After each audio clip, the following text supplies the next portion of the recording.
Ya, ahí está. Ok, ahora continuamos. Listo. Entonces, como les estaba diciendo, un poco lo que viene siendo la introducción de los diferentes tipos de neurotransmisores. Es decir, dentro de los neurotransmisores lo podemos dividir en dos, ¿ya? Prácticamente estos de acá. Transmisores de molécula pequeña, TMP, ¿ya? Y los neuropéptidos, ¿ya? Cada uno va a tener sus diferencias, obviamente.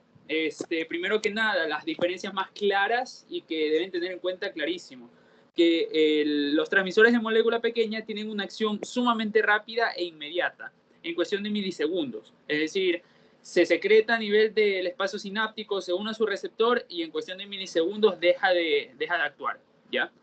Y de ahí, en cambio, los neuropéptidos son de acción lenta, ya tienen una acción un poco más prolongada y, y otras diferencias más. Por ejemplo, los transmisores de molécula pequeña las podemos denominar como aminas o monoaminas. Ya, las monoaminas, como pueden ver acá, requieren de un aminoácido para su síntesis, como ya vamos a ver más adelante, que ya vamos a detallar cada uno de esos. ¿Ya? ¿Cuáles son las diferencias generales entre cada uno de estos dos? Número uno, estos de acá, los transmisores de molécula pequeña. Vamos a dar un ejemplo, ¿ya? Los transmisores de molécula pequeña, digamos que es la acetilcolina. Y los neuropéptidos como, como los opioides. Okay. En este caso, la acetilcolina se sintetiza propiamente en la terminal presináptica. Es decir, si es que nosotros dibujamos aquí una neurona chafa, perdón. ¿Ya? Y acá dibujamos acá lo que viene siendo el axón, acá la terminal sináptica y acá la parte. ¿Ya? Entonces, en este caso, ¿cuáles son las diferencias que encontramos entre cada uno de estos? Primero que nada, los transmisores de molécula pequeña se van a sintetizar en la terminal sináptica, es decir, se van a sintetizar en esa zona, ¿ya? A diferencia de los neuropéptidos que se van a sintetizar en el soma de la neurona, ¿ya? Esa es otra diferencia, el lugar donde se sintetizan, en el soma de la neurona o se sintetizan en la terminal presináptica. Otro, estos de acá, los transmisores de molécula pequeña, van a transportarse por transporte activo a vesículas, es decir, en la terminal presináptica, aquí, como pueden ver, los transmisores que vendría siendo estas pequeñitas, estos puntitos ahí, esquematizados obviamente, entran a una vesícula ya formada por medio de un transporte activo. En cambio, los neuropéptidos que se sintetizan acá en el soma de la neurona, es decir, en el cuerpo neuronal, primero que nada, se sintetizan como cualquier proteína, es decir, obviamente se sintetizan y luego de eso al momento de que se sintetizan en los ribosomas y todo eso, tienen que ir al aparato de Golgi para empaquetarse, ¿ya? Y de ahí es donde reciben la vesícula. Entonces, ahí tenemos otra diferencia aparte del lugar o la localización. Vamos a tener que los neuropéptidos se van a sintetizar acá y las vesículas las consiguen a partir de la membrana del aparato de Golgi.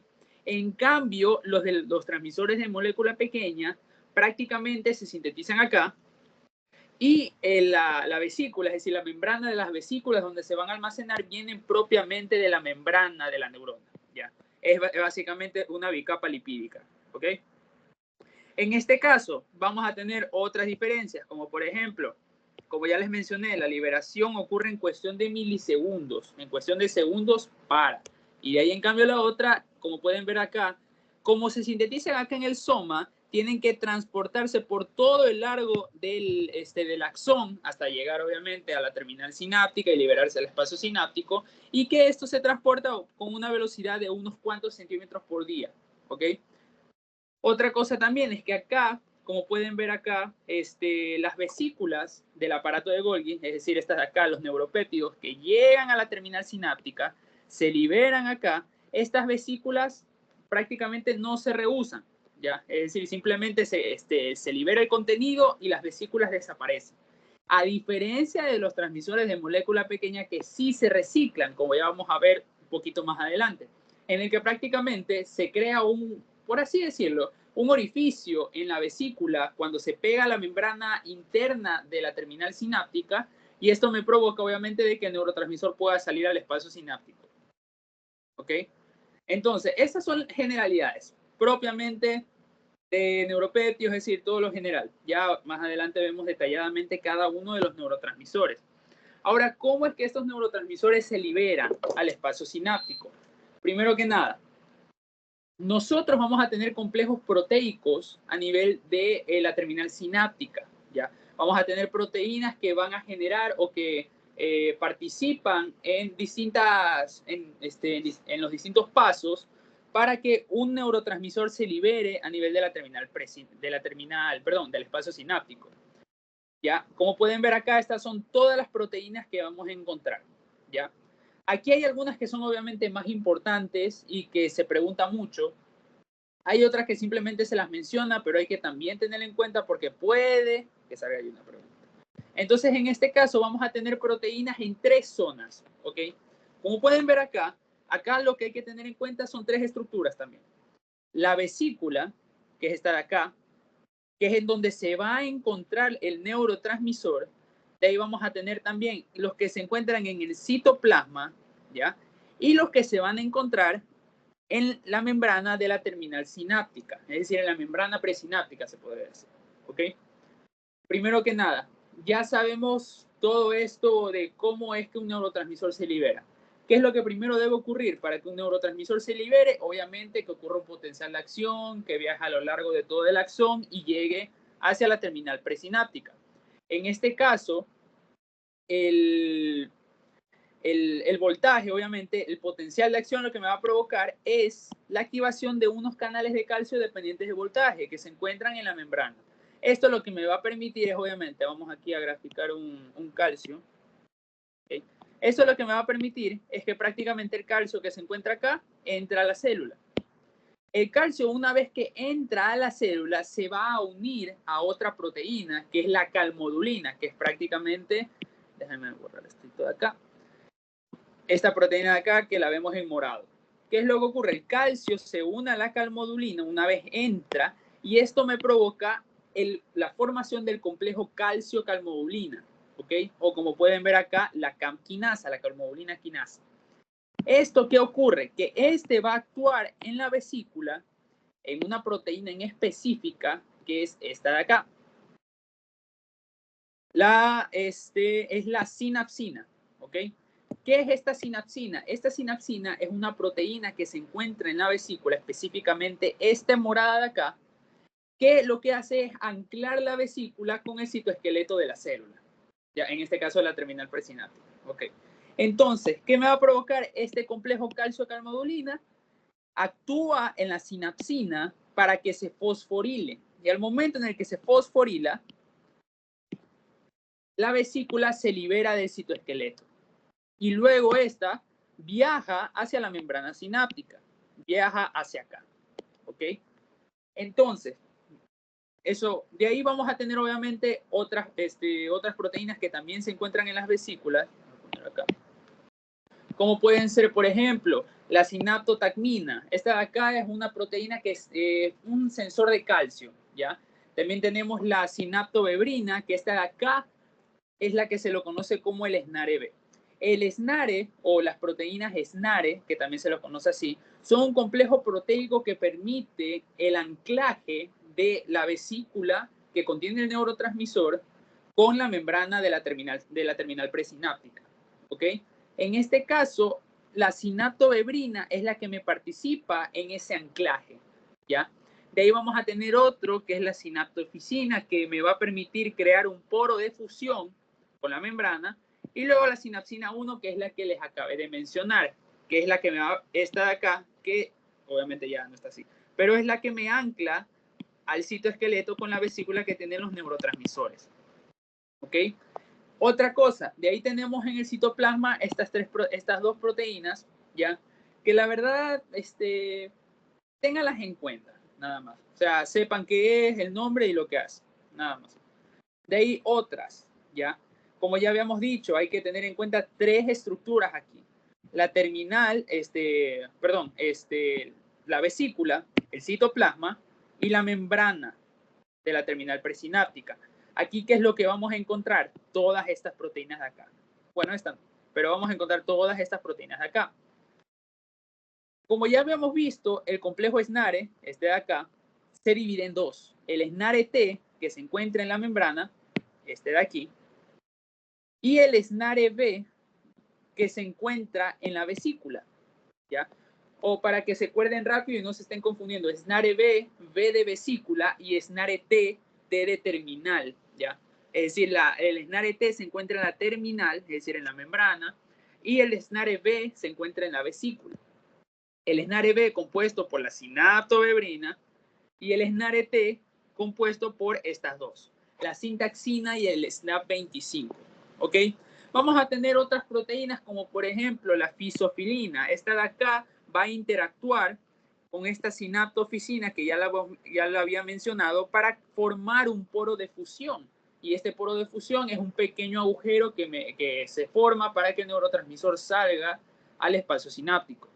Vamos a tener otras, por ejemplo, la neurexina, que ahí es lo mismo que las que están en el citoplasma. Las mismas que están en el citoplasma. Me genera una acción, pero es mejor que solo sepan para qué sirve. Por ejemplo, la neurexina, conexión entre membrana pre y postsináptica. De ahí tenemos las proteínas MUNC, que estas se encuentran o sirven para la fusión de vesículas sinápticas para la exocitosis. ¿Okay? Entonces, aquí lo principal que tienen que tener en cuenta, o que lo más preguntado prácticamente es estos dos de acá, este de acá y estos dos de acá. ¿Ok? Esos son los que más deben tener en cuenta. Obviamente, las otras proteínas también son importantes, y es importante, obviamente, saber el nombre y para qué sirven, porque son preguntadas a la final. ¿Ok? Entonces, ¿qué ocurre con estos complejos SNARE? Como pueden ver acá, estas figuritas de color turquesa aparecen, son el complejo SNARE-B, ¿ok? Son este de acá, se encuentran aquí. Ese es el SNARE-B. Y estas dos de acá son el SNARE-T, ¿ya? El SNARE-T, que obviamente se encuentra en la terminal y van a estar compuestas por estas dos proteínas que ya les mencioné. Acuerden, sintaxina y SNAP25. ¿Qué ocurre? Que cuando la vesícula, obviamente ya pasó todo este proceso en el que la vesícula ya se liberó del citoesqueleto porque la calmodulina quinasa ya fosforiló a esta proteína de acá que permitía el anclaje, ¿ok? Para repetir, obviamente, entre el calcio, por medio de los canales de calcio activados por voltaje, se une a la calmodulina, complejo calmodulina quinasa, y esto me va a provocar que se fosforile la sinapsina 1, esta proteína de acá. Se fosforila y esto me permite que la vesícula salga. La vesícula, luego en la terminal sináptica, se ancla al complejo SNARE-T, como pueden ver ahí. Se ancla básicamente. El SNARE-B se ancla con el SNARE-T. Y cuando los dos se fusionan, ya cuando los dos se anclan, se llama complejo SNARE. ¿Ya? Complejo SNARE. Ya, eso es cuando están unidas. Cuando están independientes una del otro, SNARE-B y SNARE-T. Entonces, al momento en el que se unen, ¿qué me va a provocar? Que aquí se cree un pequeño poro y luego los neurotransmisores salgan por ese porito. ¿Ya? Se liberan los neurotransmisores, van hacia sus receptores, ionotrópicos, metabotrópicos, ya vamos a ver eso. ¿Ya? ¿Y qué ocurre? En este caso, como estamos hablando de unos transmisores de molécula pequeña, las vesículas se reutilizan. ¿Ya? Esa es una de las diferencias que había entre los neuropéptidos y los transmisores de molécula pequeña. Entonces, esta vesícula se va a reutilizar, es decir, se reutiliza esta parte de acá y luego esta de acá se fusiona. ¿Ya? Se crea otra vez la membrana. Pero ¿qué ocurre? No es que la vesícula luego de que libera esto simplemente sale y se va. No, tiene que desacoplarse el complejo SNARE. ¿Ya? ¿Y cómo ocurre eso? Por medio de una proteína, o mejor dicho, una enzima, que es la NSF, como pueden ver acá. Esta NSF que me provoca la separación del complejo SNARE en SNARE-B, que se encuentra en la vesícula, y el SNARE-T, que está en la terminal sináptica. ¿Qué es lo que hace esta enzima? Hidroliza el ATP. Es decir, me va a formar de un ATP, ADP, es decir, adenosindifosfato, y una molécula de fosfato, prácticamente. Esa hidrólisis de ATP obviamente me genera energía y esa energía es la que me va a permitir que la vesícula se desacople. Me faltó ahí un poco de la vesícula. Que esa vesícula se desacople y luego vuelva al citoesqueleto para ser reutilizada, obviamente. Se reutiliza y ahí por medio de nuevo se sintetizan los neurotransmisores, se sintetizan acá en la terminal presináptica y entran a la vesícula. Y nuevamente, repito el proceso de nuevo para ya terminar con esto e ir directamente a los neurotransmisores. Primero que nada, tiene que ocurrir un potencial de acción. A nivel de, obviamente, ya sabemos que el potencial de acción se genera a nivel del soma, en el cono axónico, y eso me genera el potencial de acción, viaja por todo el axón, me llega a la terminal sináptica. Ese potencial de acción que me llega hasta acá me va a activar a los canales de calcio activados por voltaje. Y esto me va, obviamente, a generar que se abran y el calcio entra a la célula. Al momento en el que el calcio entra a la célula, se une a la calmodulina para generar calmodulina quinasa. Y esto lo que me va a generar es la fosforilación de esta proteína de acá, que era la sinapsina, ¿ya? Como se fosforila la sinapsina, me va a generar de que la vesícula se libere o se desprenda del citoesqueleto. Y entonces este viaja hacia la terminal sináptica, donde se va a acoplar el SNARE B con el SNARE T para formar el complejo SNARE. ¿Ok?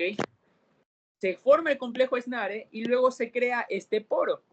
Se crea el poro que ya lo había mencionado, salen los neurotransmisores y luego se genera otra vez este poro de aquí. Ahí le hice con otro color sin querer.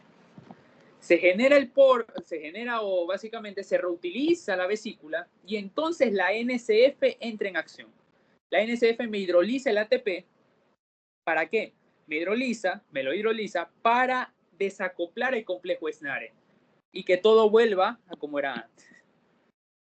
Se desacopla el complejo SNARE y luego este vuelve hacia arriba, se une a la sinapsina, obviamente, los neurotransmisores sintetizados vuelven a entrar y de ahí se repite nuevamente todo este proceso.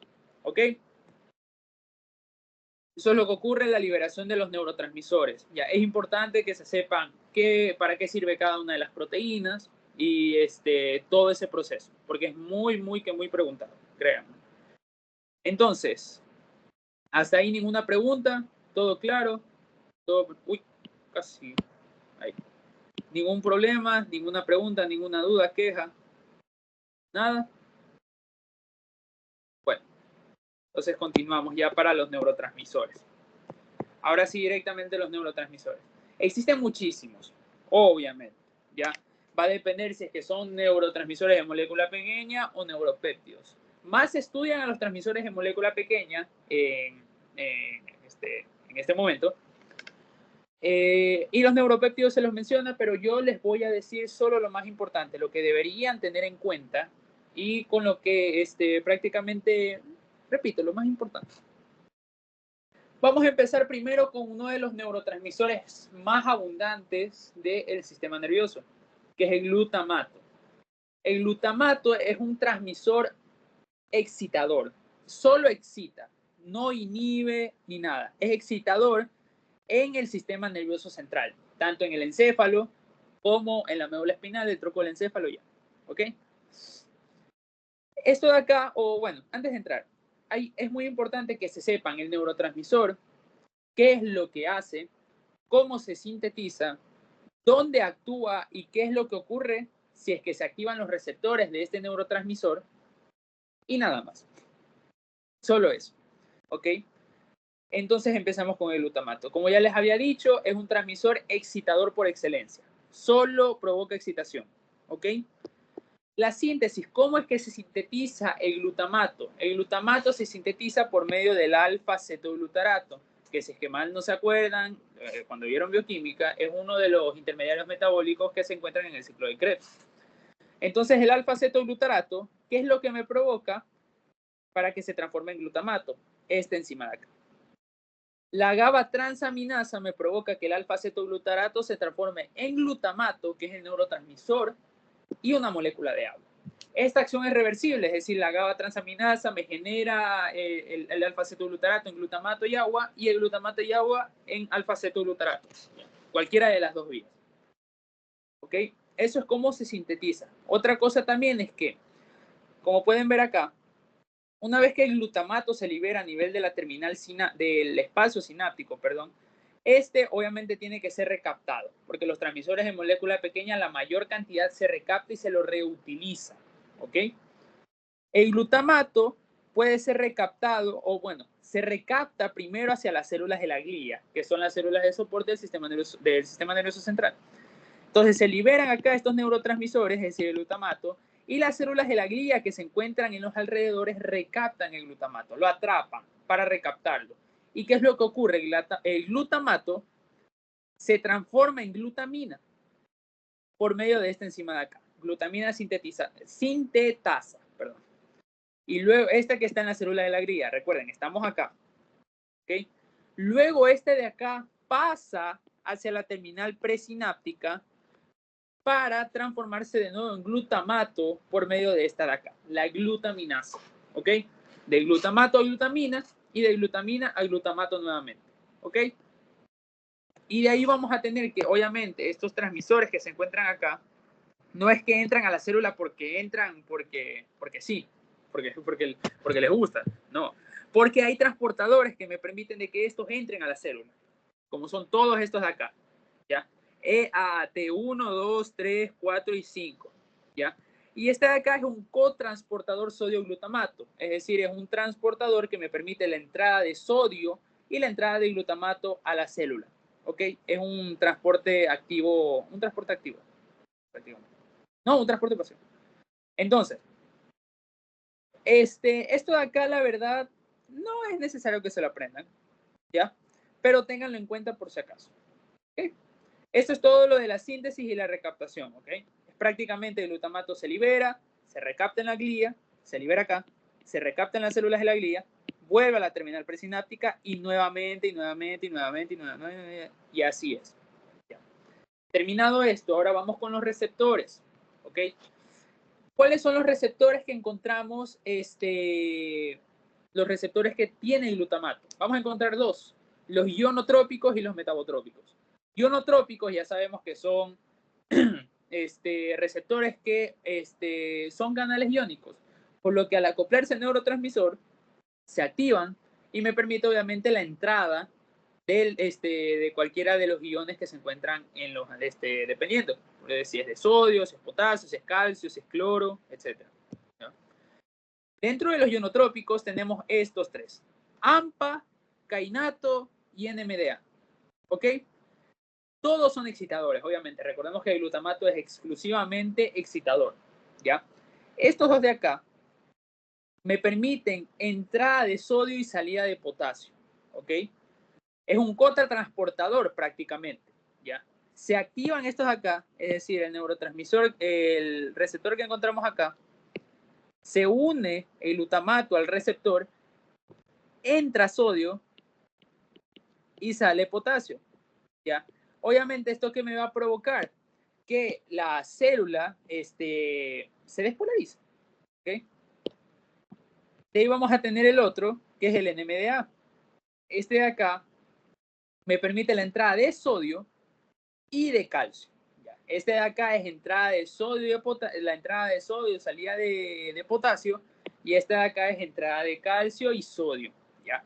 Uno es es decir, estos de acá, el AMPA y kainato, son dos vías, el NMDA es una vía, ya, por así decirlo. ¿Ok? Y estos dos, como pueden ver acá, se encuentran en la glía y en las neuronas, y esto de acá, el NMDA, se encuentra solo en las neuronas. ¿Ok? Aquí también un dato importante es que el receptor propiamente, estos de acá, se encuentran bloqueados por un ion magnesio, ¿ya? Hasta que obviamente llegue la despolarización y todo eso, y ok, ¿ya? Esos son los receptores ionotrópicos, ¿ok? De ahí vamos a tener otros que son los metabotrópicos. Recordemos que son receptores acoplados a sistema de proteína G, es decir, era sistema de segundo mensajero. Y vamos a tener 8 receptores. ¿Ya? Como pueden ver acá, el 1 y el 5, es decir, el mGlur 1 y el mGlur 5, por si acaso. mGlur significa la M de metabotropic, GLU de glutamato y R de receptor. ¿Ya? El mGlur 1 y el mGlur 5 están en la parte postsináptica, es decir, acá dibujamos nuevamente acá está. Ok, el mGlur 1 y el mGlur 2 se encuentran en la terminal postsináptica, es decir, se encuentran acá. Acá se encuentra 1, acá se encuentra 1 y 5. Y en cambio el 2, 3, 4, 6, 7 y 8 son presinápticos. Es decir, se encuentran 2, 3, 4, 6, 7 y 8. Ya. Se encuentran así prácticamente distribuidos. Obviamente no todos, se encuentran en distintas partes. ¿Ya? ¿Qué es lo que ocurre? Como ya sabemos o como ya se les había explicado en un poco más temprano, que vamos a tener dos tipos de receptores. Los receptores que son postsinápticos, que se encuentran acá, y los receptores presinápticos, que se encuentran en la terminal presináptica. ¿Okay? Estos de acá son la mayoría inhibidores. ¿Ok? Son inhibidores. Es decir, lo que me va a hacer es que una vez que el glutamato se libera acá, vamos a hacer aquí con este color, se libera el glutamato a la terminal sináptica, y esto que me provoca que uno de los cuantos glutamatos que se libera se una a estos receptores. Y estos receptores que me va a provocar que el glutamato ya no se secrete. Es básicamente como un sistema de retroalimentación negativa. ¿Ya? Se libera, ¿y qué me provoca esto? Que se una al receptor, que se inhiba la liberación. Es decir, es completamente lo contrario. Recordemos que retroalimentación negativa es que la respuesta o la respuesta que se genera es totalmente lo contrario al estímulo. ¿Ok? Entonces, vamos a tener que, si es que el 2, 3 y 4 y el 2, 3, 4 y el 6, 7 y 8 se encuentran en la terminal presináptica, es decir, son inhibidores. Y como son metabotrópicos, ¿qué me va a provocar? La disminución del AMP cíclico. Me disminuye el AMP cíclico, obviamente, para evitar de que el glutamato se siga sintetizando. ¿Ya? Y en cambio el 1 y el 5, como se encuentran en la terminal postsináptica, son excitadores. ¿Y qué me va a provocar? El aumento de estos dos compuestos. El IP3, el inositol 1,4,5-difosfato, y el diacilglicerol. ¿Okay? Como pueden ver acá, estos de acá, 2, 3, 4, 6, 7 y 8, me disminuyen el AMP cíclico para disminuir la síntesis de glutamato, para que no se libere el glutamato. ¿Ya? Y en cambio el mGlur 1 y 5 aumentan el IP3 en esta zona, obviamente, y me genera una acción excitatoria. ¿Ok? Eso es todo con glutamato. ¿Ya? Ahora pasemos a GABA. Si es que el glutamato era izquierda, el GABA es derecha. ¿A qué me refiero? Que el GABA es completamente lo contrario. Si es que el glutamato excita, el GABA inhibe. El GABA es un inhibidor por excelencia. ¿Ya? Y es el inhibidor principal del encéfalo, ¿ya? Al igual que el glutamato, pero obviamente el glutamato es excitatorio. Ahora, vamos con la síntesis. Se sintetiza a partir del glutamato. Es decir, primero el glutamato debe sintetizarse por medio del alfa-cetoglutarato y la GABA-transaminasa que ya vimos en esta de acá. Y luego el glutamato por medio de la glutamato descarboxilasa, ¿ya? Me genera GABA. Y la GABA ya es el neurotransmisor como tal, ¿ok? Esto de acá, al igual que el glutamato, cuando se libera en la terminal sináptica, es decir, cuando se libera aquí, tiene que ser recaptado para volver a utilizarse, ¿ya? ¿Y estos cuáles vamos a encontrar? Que pueden entrar o directamente a la terminal sináptica, es decir, se libera aquí y entra de una, o se mete a una de las células de la glía que se encuentran en los alrededores, ¿ok? Y estos son los transportadores, GAT1 y GAT3. Solo ténganlo en cuenta, ¿ya? Por si acaso. Entonces, esa es la síntesis de GABA. ¿Cuáles son los receptores que encontramos en GABA? Van a ser 3. Y los tres, o bueno, dos van a ser ionotrópicos y uno va a ser metabotrópico. El GABA A y el GABA C son ionotrópicos. Y si es que yo digo que un receptor es ionotrópico y que el GABA es inhibitorio, entonces el receptor, ¿qué me va a provocar? Entrada de cloro, el cloro ion negativo que me va a generar la hiperpolarización de la membrana para que sea más difícil de que se excite y por lo tanto inhibe, ¿ok? Eso es GABA A y GABA C. Ya, como pueden ver acá, el GABA C se encuentra exclusivamente en la retina y el GABA A se encuentra en todo el sistema nervioso central, exclusivamente en el encéfalo hablando. Y luego el GABA B.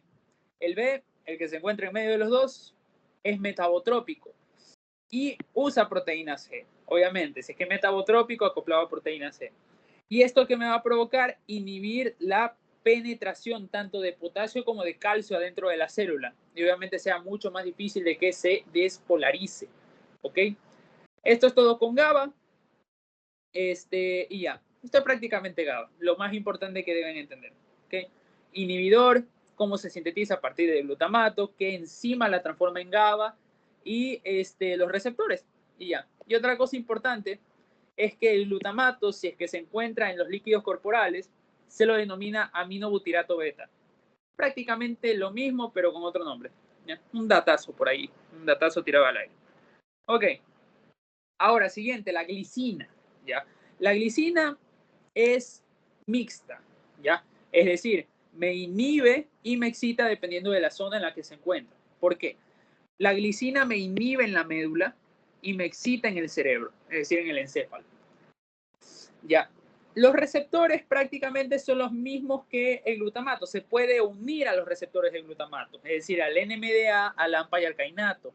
Y también tiene sus propios receptores.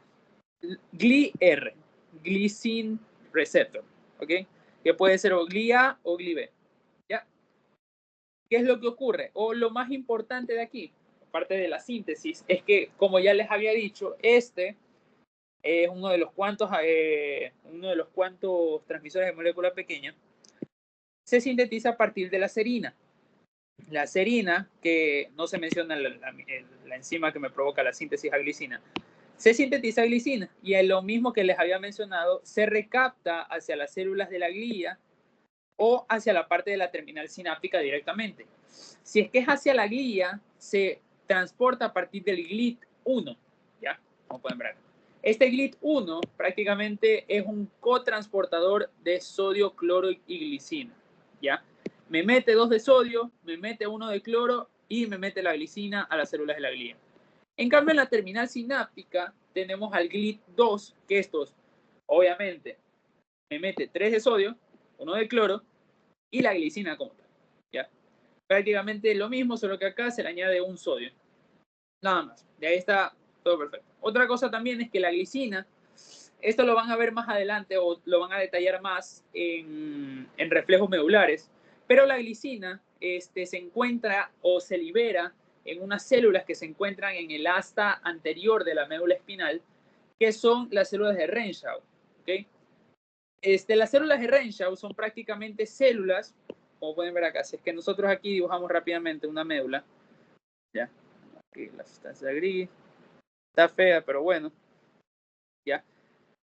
Obviamente aquí tenemos a las motoneuronas, ya. Me imagino que en macro ya tuvieron que haber visto vías, o la clase de vías que tuvieron creo que ayer, creo que ayer vieron vías, ok. La vía corticoespinal, es decir, que empieza en la corteza y llega a la médula y prácticamente es la que me genera los movimientos de los músculos voluntarios, ya, para resumirlo, por así decirlo. ¿Qué ocurre? Que nosotros tenemos aquí las motoneuronas alfa. ¿Okay? Estas motoneuronas alfa son las que salen aquí y luego ya saben todo eso del cordón anterior y se va por los ganglios ya. Entonces, ¿qué ocurre? Que cuando la motoneurona alfa me genera, se excita, obviamente, envía la señal a través del axón, obviamente hacia la periferia. Pero una pequeña parte de este axón llega y hace sinapsis con la célula de Renshaw. Entonces la célula de Renshaw, al detectar o al ser excitada por este de aquí, ¿qué es lo que me va a generar? una conexión con la motoneurona alfa para inhibirla, ¿ok? Y para que no se sigan enviando impulsos hacia los músculos y obviamente me genere contracciones tónicas o hayan contracciones repetitivas, ¿ya?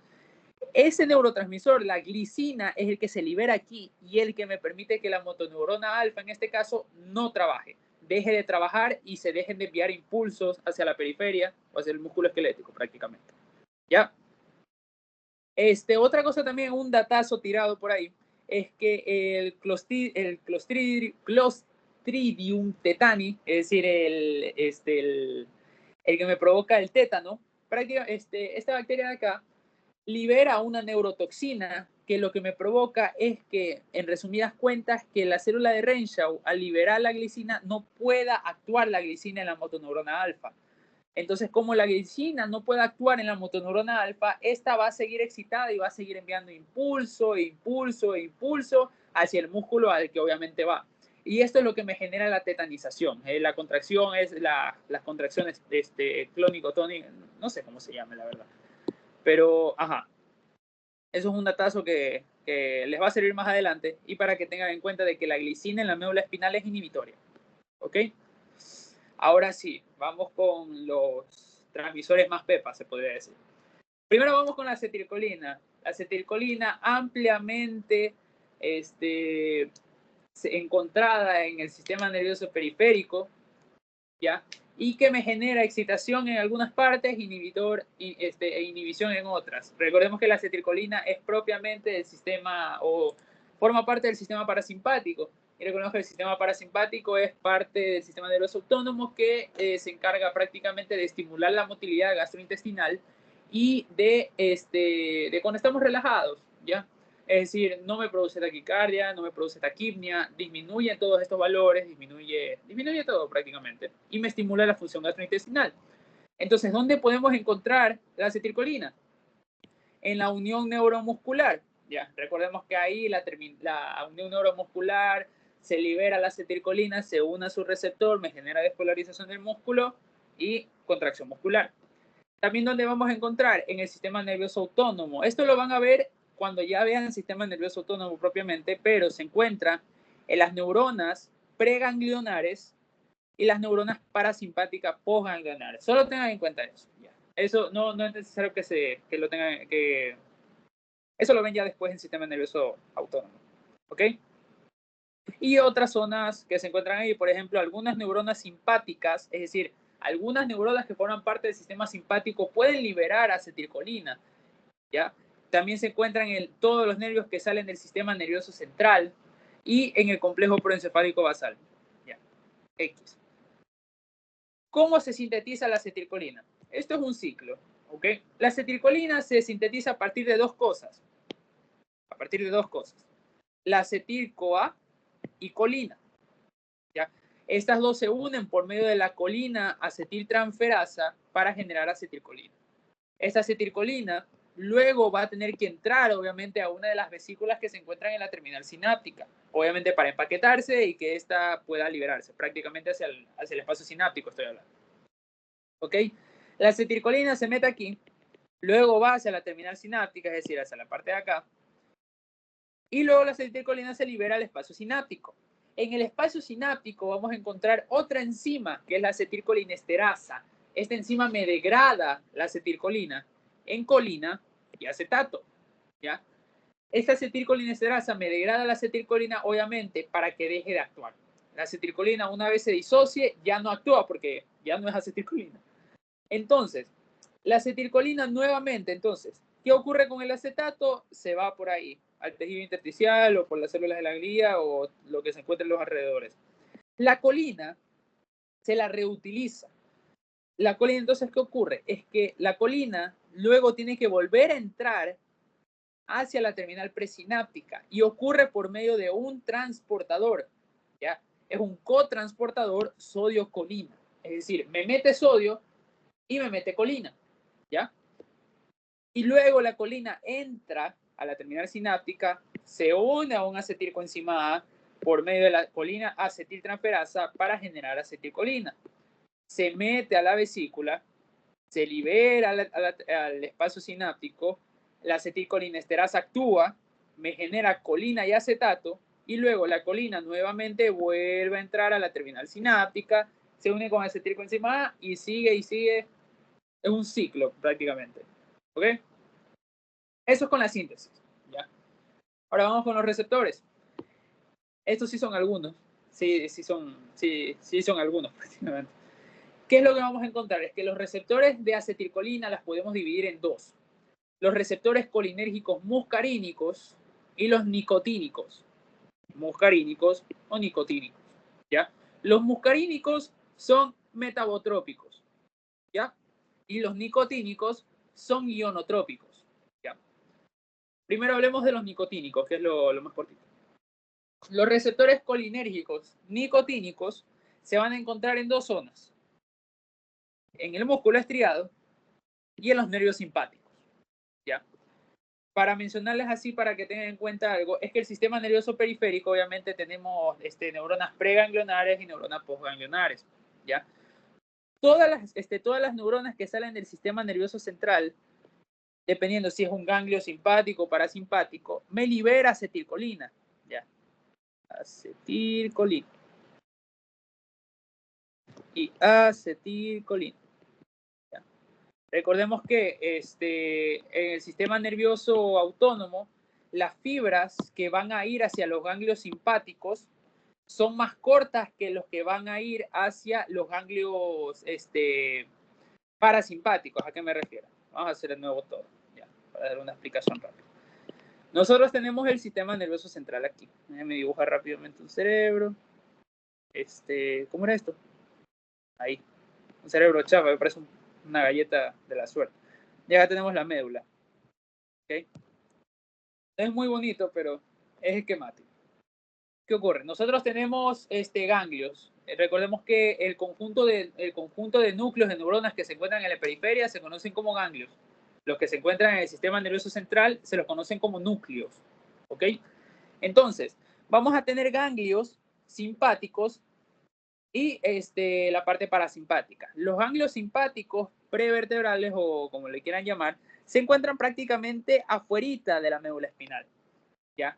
Es por eso que si es que el sistema nervioso, obviamente, el sistema nervioso simpático sale aquí por medio de la columna torácica, hace sinapsis acá con los ganglios simpáticos, y luego van hacia la periferia, a los vasos sanguíneos, al corazón, etcétera.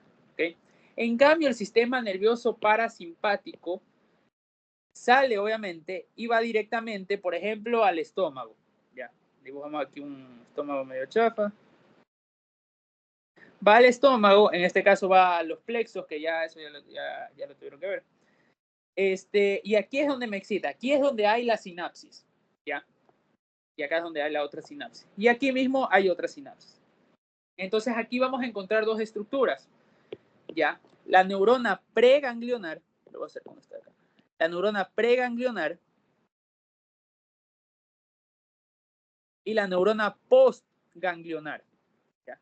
Como dice su nombre, es antes o después del ganglio. ¿Ok? En el caso del sistema nervioso simpático, la neurona preganglionar, es decir, el que está aquí prácticamente, es corta. En cambio, la neurona preganglionar del sistema parasimpático es larga. Y a diferencia, la neurona postganglionar del sistema simpático es larga. En cambio, la del sistema parasimpático es corta. ¿Ya? ¿Qué ocurre? Que la acetilcolina se libera por igual en la cadena simpática y acá. ¿Ya? Es decir, las neuronas preganglionares del sistema nervioso autónomo, sea simpático o parasimpático, me liberan acetilcolina. Y luego, obviamente, si es que acá actúa la acetilcolina y esto ya libera, la neurona postganglionar del sistema simpático es obviamente la que me libera las catecolaminas. En este caso de acá es acetilcolina y acetilcolina. Acá es acetilcolina y luego noradrenalina. ¿Ya? Ahora para que tengan en cuenta. Entonces, ¿qué ocurre? Vamos a tener dos tipos de receptores de acetilcolina. NM NN. El NM, M de músculo, se encuentra en el músculo esquelético. Y el NN, o el AN de nervioso, se podría decir, se encuentra en el sistema nervioso central y en los nervios autónomos, ¿ya? Es decir, los NN, ¿ya? Es decir, los receptores nicotínicos nerviosos, se podría decir, yo les digo así, se encuentran aquí, acá y acá. Se encuentran en la sinapsis de la neurona preganglionar y postganglionar del sistema simpático y se encuentran en la sinapsis de la neurona preganglionar y postganglionar del sistema nervioso parasimpático, tanto acá como acá. ¿Okay? Se encuentra en esas zonas el NN, ¿ya? En cambio, el NM directamente del músculo. En la unión neuromuscular, ahí actúa, se une a la acetilcolina, se activa el canal, me permite la entrada de sodio y ajá, contracción muscular prácticamente. ¿Ok? Esos son con los receptores colinérgicos, nicotínicos. NM de músculo, NN de nervioso, el sistema nervioso, ¿ya? Y ya saben las zonas en donde se encuentran, ¿ya? Ahora vamos con los metabotrópicos. ¿Okay? Los metabotrópicos, vamos a tener 5 receptores metabotrópicos. M1, M2, M3, M4 y M5, ¿ya? El M1, M4 y M5 se encuentran en el sistema nervioso central. En cambio, el M2 está en el corazón y el M3 se encuentra en las glándulas. Recordemos que acá, si es que actúa la acetilcolina, si es que estamos hablando del corazón, estos receptores son los responsables de que el corazón disminuya la frecuencia cardíaca, me provoca bradicardia, ¿ya? En este caso, cuando se activa el sistema parasimpático. De ahí el M3, que se encuentra en las glándulas, recordemos que las glándulas se activan por acetilcolina, ¿ok? Y como pueden ver acá, cada uno de estos, ¿ya? Me va a generar cambios intracelulares, porque son metabotrópicos, ¿ya? Si es que hablamos del M1, el M3 y el M5, es decir, los receptores impares, se podría decir, metabotrópicos, ¿ya? El M1, el M3 y el M5 me generan el aumento del diacilglicerol y el IP3, ¿ya? Por lo tanto, se podría decir que son excitadores, ¿ya? Excitan. En el caso del M1 y el M5, excitan en el sistema nervioso central. Y el M3 en las glándulas excitan a las células, ¿ya? O al músculo liso que se encuentra ahí para que promueva la secreción, ¿ya? En cambio, el M2 y el M4 bajan el AMP cíclico. Entonces, por lo tanto, son inhibidores. ¿Pero por qué son inhibidores? Si es que hablamos del corazón, recordemos que aquí la acetilcolina en el corazón disminuye la actividad del mismo. Entonces, ¿cómo es que la disminuye? Bajando el AMP cíclico en la célula, ¿ya? Disminuye el AMP cíclico, entonces, por lo tanto, la célula va a quedar inhibida y va a trabajar menos. Entonces, por lo tanto, me genera bradipnia, se podría decir. Ya, bradicardia, perdón, no bradipnia, bradicardia. Y en cambio el M4 me provoca ya, eso ahí. Es muy importante que tengan en cuenta esto, ¿ok? Se acabó acetilcolina. Ahora vamos con catecolaminas, adrenalina y noradrenalina. ¿Cuál es la zona del sistema nervioso central donde se produce principalmente catecolaminas? Locus ceruleus. Se acabó, ¿ok? ¿Cómo se sintetiza? Primero, las catecolaminas son sintetizadas a partir de la tirosina. Como pueden ver acá, la tirosina se transforma en dopa por medio de la tirosina hidroxilasa, es decir, se hidroxila la tirosina, me forma dopa. Luego la dopa descarboxilasa me genera dopamina, ¿ya? Y la dopamina como tal inhibe la acción de la tirosina hidroxilasa para que se siga formando dopamina, ¿ok? ¿Qué es lo que ocurre? La dopamina ahí acabó, prácticamente ahí acabó, la dopamina. La dopamina al entrar en las vesículas, dentro de las vesículas donde se almacena, vamos a encontrar esta enzima de acá, la dopamina beta hidroxilasa. Y de dopamina se transforma en noradrenalina primero, ¿ya? Entonces, una pregunta sí puede sacarse de que la noradrenalina, ¿en qué zona de la terminal presináptica se sintetiza? Puede ser en el citoplasma, puede ser en la vesícula, puede ser en el espacio sináptico, se sintetiza en la vesícula, ¿ya? Aquí dentro de la vesícula, en este espacio, se encuentra esta enzima de acá. ¿Ya? Entonces, primero que la dopamina debe entrar para luego que la enzima actúe en ella y me genere noradrenalina. De ahí la noradrenalina, obviamente, principalmente se encuentra en el sistema nervioso central. ¿Ya? Si es que no, recordemos que si es que se activa el sistema nervioso simpático, también se estimula la secreción de catecolaminas a nivel de la glándula suprarrenal. Ya, recordemos la glandulita se encuentra por encima del riñón. Por medio de la estimulación de las células cromafines que se encuentran en la médula espinal, en la médula suprarrenal. Entonces, estas células que se encuentran acá van a tener otra enzima, que es esta de acá. Vaya nombre, pero es la feniletonolamina beta-metiltransferasa. Esta enzima de acá me cataliza la transformación de noradrenalina en adrenalina. ¿Ok? Es por eso que la noradrenalina se encuentra principalmente en el sistema nervioso, parte del sistema nervioso central, en el sistema nervioso autónomo. En cambio, la adrenalina es la que se libera al torrente sanguíneo cuando se estimula la glándula suprarrenal, porque aquí encontramos esta enzima de acá. ¿Ok?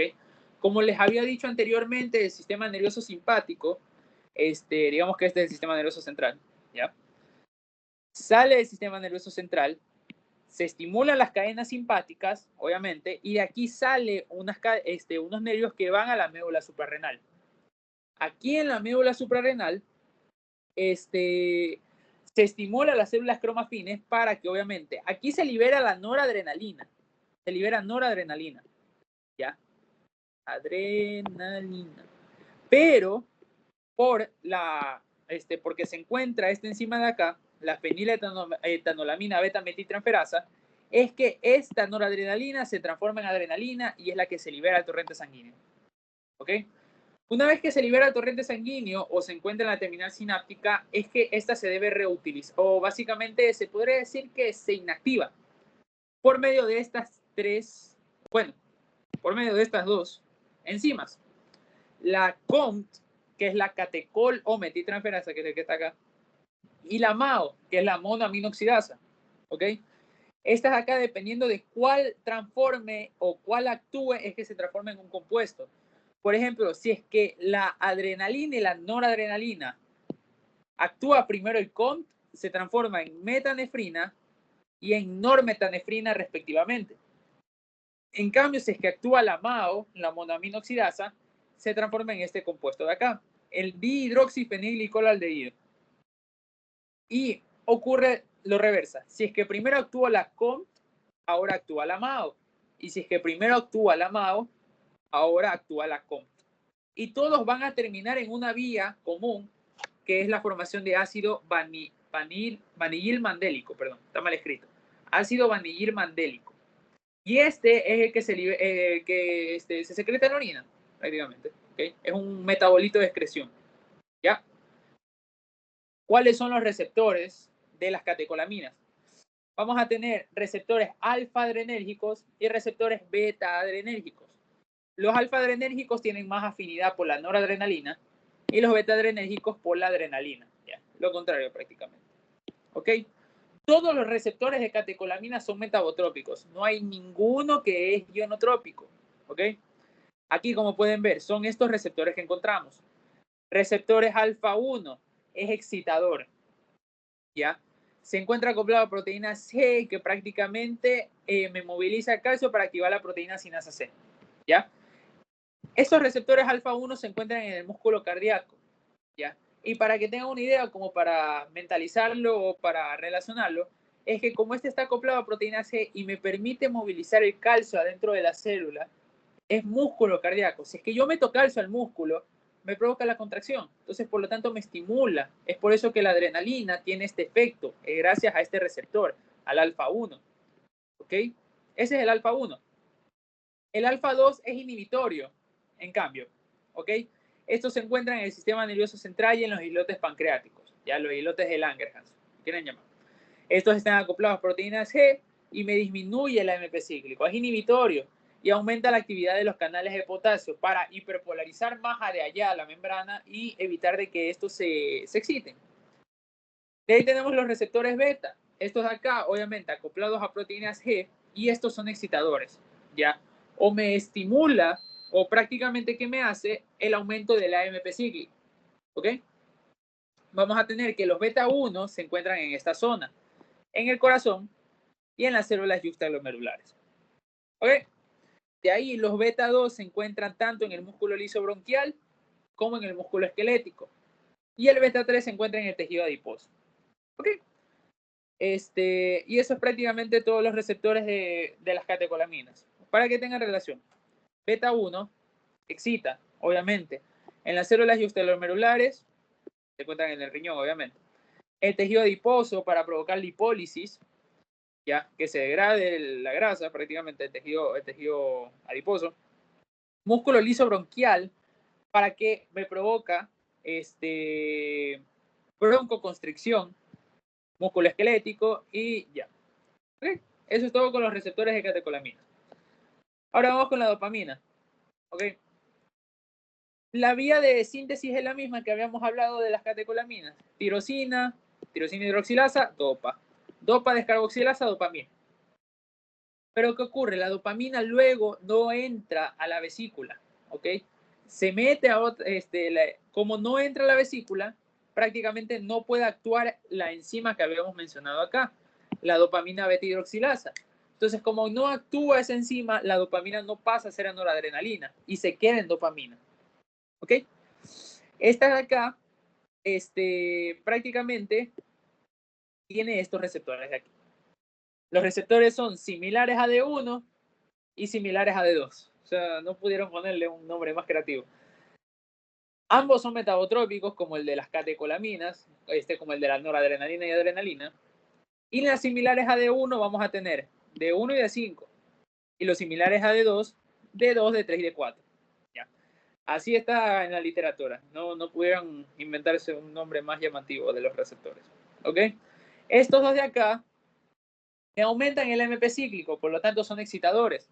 Y estos de acá, los similares a D2, son inhibidores. ¿Por qué? Porque me disminuyen el AMP cíclico. ¿Ok?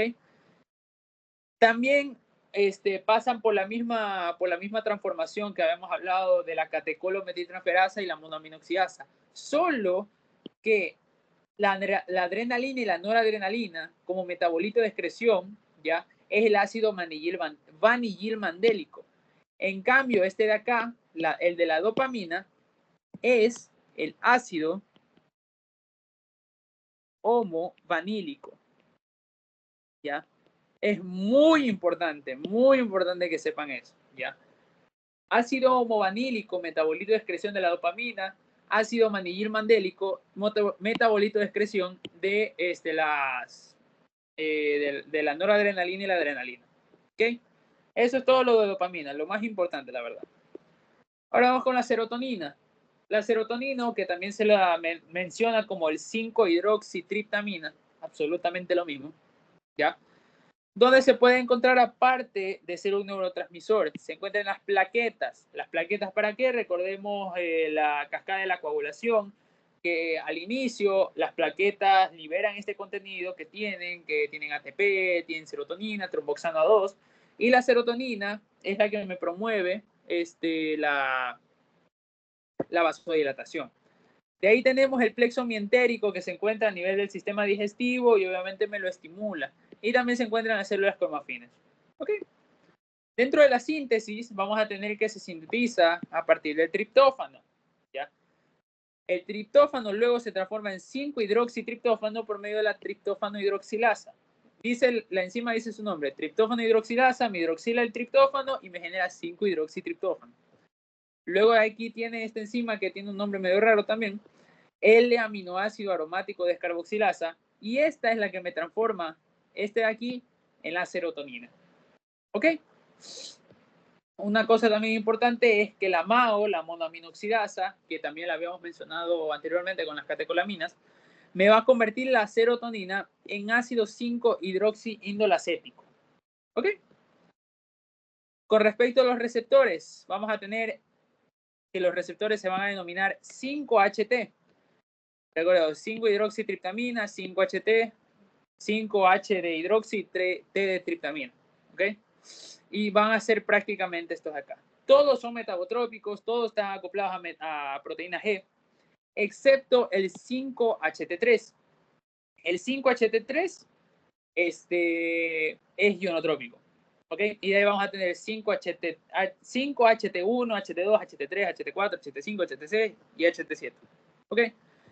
Una cosa también es que justo lo que habíamos mencionado es que el 5-HT2A se encuentra en la parte del músculo liso y permite la agregación plaquetaria, que es lo que había mencionado con la parte de cómo se activa la coagulación, la parte inicial.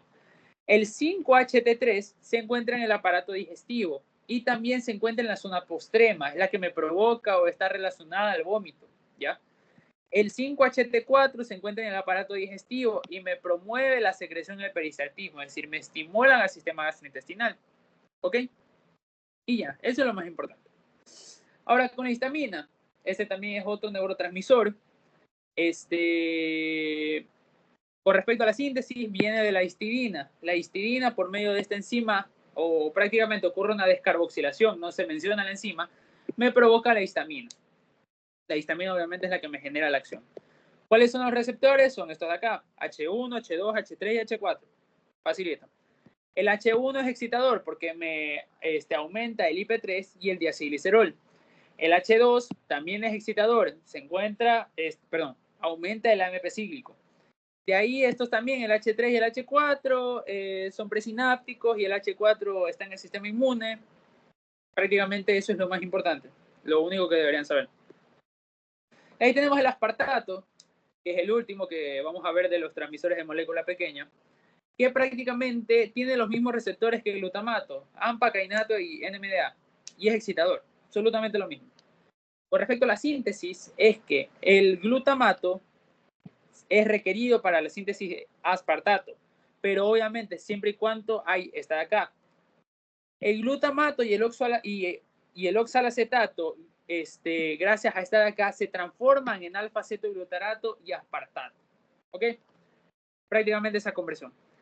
Puede ocurrir por transaminación o puede ocurrir por desaminación.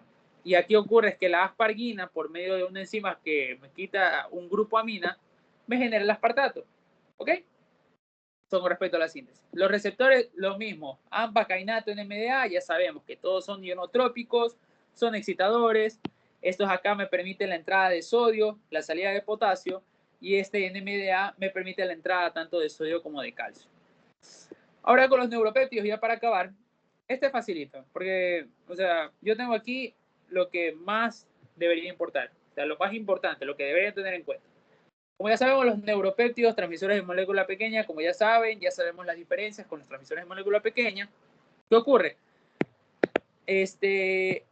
Los péptidos opioides, como dice su nombre, opio, el opio, recordemos que es una planta, que prácticamente me va a generar analgesia, ¿ok? Y aquí vamos a encontrar todas estas sustancias, endorfinas, encefalinas, dinorfinas y nociceptivas, ¿ok? Nociceptivas. Son neuropéptidos prácticamente, ¿ya? Como pueden ver acá, estas son el origen de los distintos propéptidos. De la propia melanocortina me sale la beta-endorfina, es decir, de esta sustancia de acá, la propia melanocortina, que la van a volver a escuchar cuando vean endocrino, el siguiente parcial, al desacoplarse se forma la beta-endorfina. La proencefalina, en cambio, me genera la metencefalina y la leuencefalina. Y la prodinorfina me genera la diendorfina, alfa y beta. Eso es lo más importante que deben saber, nada más. Y de ahí con respecto a los receptores tenemos 3. Receptores mu, receptores delta y receptores kappa. ¿Ok? Como pueden ver acá, ya sabemos de que estos receptores son receptores opioides, me generan analgesia. Por lo tanto, se podría decir que son inhibitorios. ¿Ok? Y ya todos son metabotrópicos. ¿Ok? El mu me genera aumento de la conductuancia de potasio hacia afuera de la célula para que obviamente se hiperpolarice. Y luego el delta y kappa, estos de acá cierran los canales de calcio que se encuentran en la neurona o en la célula donde actúan. Estos de acá, el alfa y el delta, el mu y el delta tienen mayor afinidad por las endorfinas, ¿ok? Y en cambio el kappa tiene mayor afinidad por las encefalinas que ya las había mencionado. Créanme que esto es lo más importante que deberían saber de neuropéptidos. Solo esto, es absolutamente poco y creo que más profundidad hay hacia las catecolaminas, hacia la acetilcolina, glutamato y GABA, ¿ya? Esas son las que más se mencionan. Y ahí obviamente tener en cuenta serotonina, histamina, aspartato y todo eso. ¿Ok? Eso prácticamente sería todo de transmisores de molécula pequeña. Absolutamente nada más. Y de obviamente neuropéptidos. ¿Ok? Ya bueno, eso sería todo. Otra cosa también que les quería decir, y ahorita que, a ver, déjenme ver. ¿Ya paré de grabar? Creo que sí. Creo que ya paré de grabar. Ah, no, ahí está. Dejar de grabar.